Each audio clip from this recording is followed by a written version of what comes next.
saya tidak sedang berada di kawasan L'Arc de Triomphe di Paris, Prancis, tapi di Kabupaten Kediri, Jawa Timur. Tepatnya di depan Monumen Simpang Lima Gumul atau biasa disebut dengan SLG. Anda penasaran seperti apa? Ikuti saya. Di Paris, Prancis terdapat Monumen L'Arc de Triomphe yang tak kalah terkenal dengan Menara Eiffel. Monumen ini sudah menjadi ciri khas yang melekat sebagai ikon bagi kota Paris. Namun di Indonesia sendiri terdapat monumen yang mirip bangunan L'Arc de Triomphe Paris. Monumen ini adalah Monumen Simpang Lima Gumul yang terletak di Kecamatan Ngasem, Kabupaten Kediri, Jawa Timur. Bangunan yang dibuat tahun 2003 dan diresmikan tahun 2008 ini kini menjadi ikon utama bagi Kabupaten Kediri.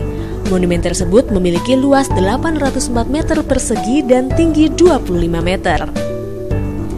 Angka luas dan tinggi monumen itu mencerminkan tanggal, bulan, dan tahun hari jadi Kabupaten Kediri, yakni 25 Maret 804 Masehi. Simpang Lima Gumul sendiri memiliki cerita sejarah yang dituangkan dalam keempat sisi dinding.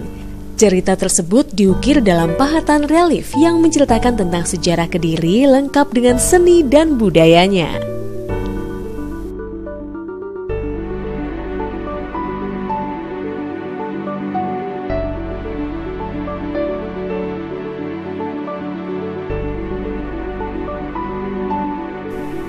Seiring berdirinya Simpang Lima Gumul, potensi wisata Kabupaten Kediri semakin terkenal di Indonesia. Tak sedikit wisatawan luar kota maupun lokal sengaja datang ke Simpang Lima Gumul untuk menikmati santai sore, serta mengabadikan foto bersama keluarga.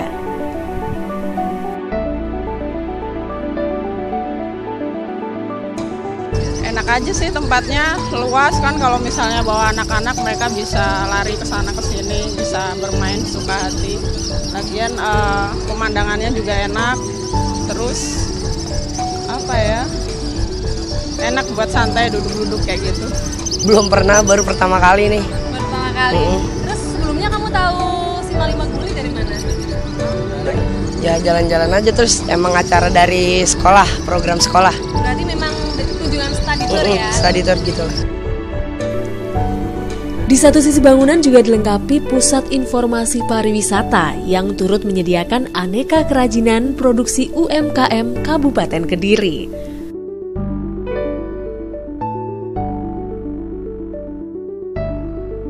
Untuk melengkapi kenyamanan pengunjung, pengelola juga menyediakan fasilitas ruang gemar baca untuk anak-anak agar meningkatkan minat membaca mereka.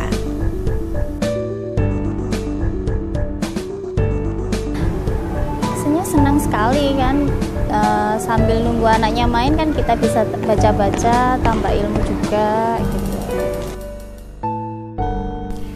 Bila memasuki akhir pekan, wisatawan yang berkunjung ke Monumen SLG Kediri mencapai 5.000 orang.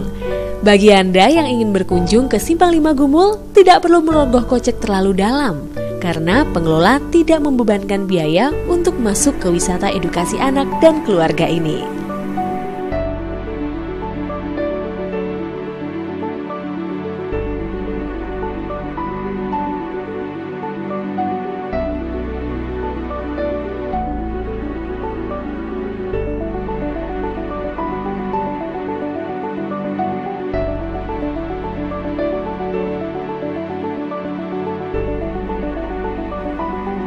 Saudara, Kediri Lagi adalah tagline yang diusung pemerintah Kabupaten Kediri sejak tahun 2015 lalu.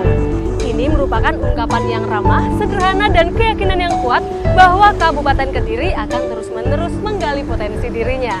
Ruana Yunaneva, Reza Akwila, Kompas TV Kediri, Jawa Timur.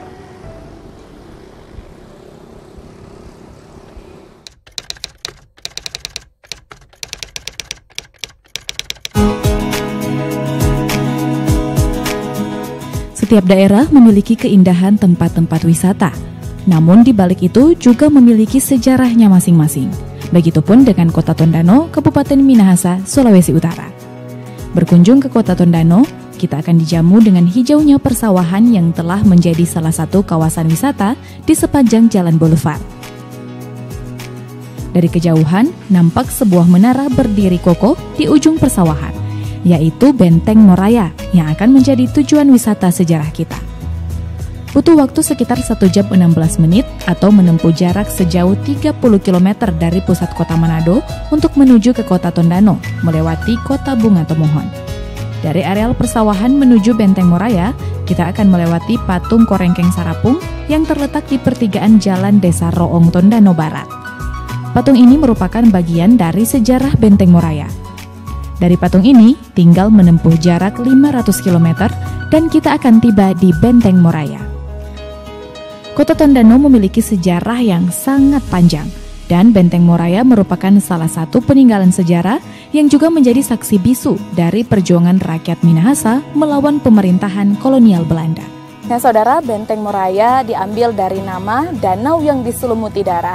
Dulu sejarahnya adalah Benteng Moraya ini merupakan tempat pertahanan dari para rakyat Tondano untuk melawan pemerintahan kolonial Belanda yang puncaknya itu terjadi pada tahun 1808 hingga 1809. Namun perangnya sendiri sudah berlangsung sejak tahun 1660-an. Dan sejarahnya tertuang dalam 12 pilar yang ada di Benteng Moraya ini. Semuanya terpahat jelas, baik orang-orangnya ataupun tulisan sejarahnya ada dalam pilar-pilar yang ada di tempat ini. Dan selain sejarah, kita juga akan mempelajari mengenai budaya yang ada di Benteng Moraya. Seperti apa? Kejelasannya kita ikuti terus hanya di Pesona Sulawesi Utara. Tempat wisata ini belum lama dibangun oleh pemerintah Kabupaten Minahasa setelah penemuan beragam kayu pondasi orang Minahasa zaman dulu yang sangat besar, serta penemuan waruga atau tempat pemakaman orang zaman dulu yang masih bisa dijumpai di tempat ini. Bahkan kayu-kayu pondasi berukuran besar ini menjadi salah satu spot berfoto prewedding. Pengunjung cukup membayar tiket masuk sebesar Rp5.000 untuk memasuki kawasan Benteng Moraya yang dibangun 4 lantai ini. Di paling depan, pengunjung disambut dengan tulisan Benteng Moraya yang menjadi spot bersuah foto bagi para pengunjung.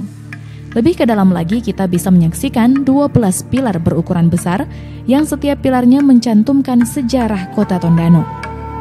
Berada di bekas pemukiman tua Minawanua, tepatnya di sebelah utara Danau Tondano, bangunan ini didirikan untuk mengenang perjuangan suku Minahasa saat perang melawan penjajah Belanda.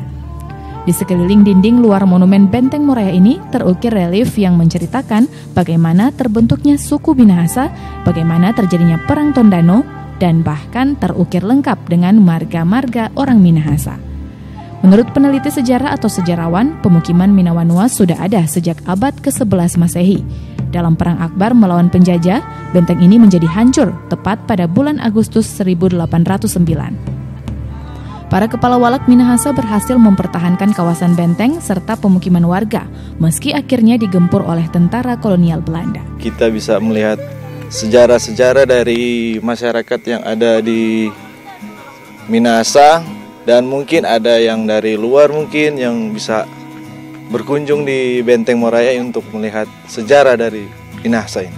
Menanjaki setiap tangga demi tangga yang ada di Benteng Moraya ini tak membuat saya lelah, karena masing-masing lantainya dibuat terbuka dan pengunjung bisa dengan leluasa menikmati pemandangan yang sangat indah. Wah, saudara, pemandangan di lantai 4 Benteng Moraya ini sangat indah, sangat menyejukkan mata karena melihat hamparan sawanan hijau, ditambah lagi pemandangan Danau Tondano yang begitu indah. Tak ada salahnya untuk Anda berkunjung ke tempat ini. Ya, meluangkan waktu sejenak dari kepenatan kerja sehari-hari, tak ada salahnya jika digunakan untuk kembali mengenang sejarah dan mempelajari budaya adat Minahasa yang sangat mudah terkikis oleh waktu, sambil menikmati keindahan alam sekitar di kota Tondano.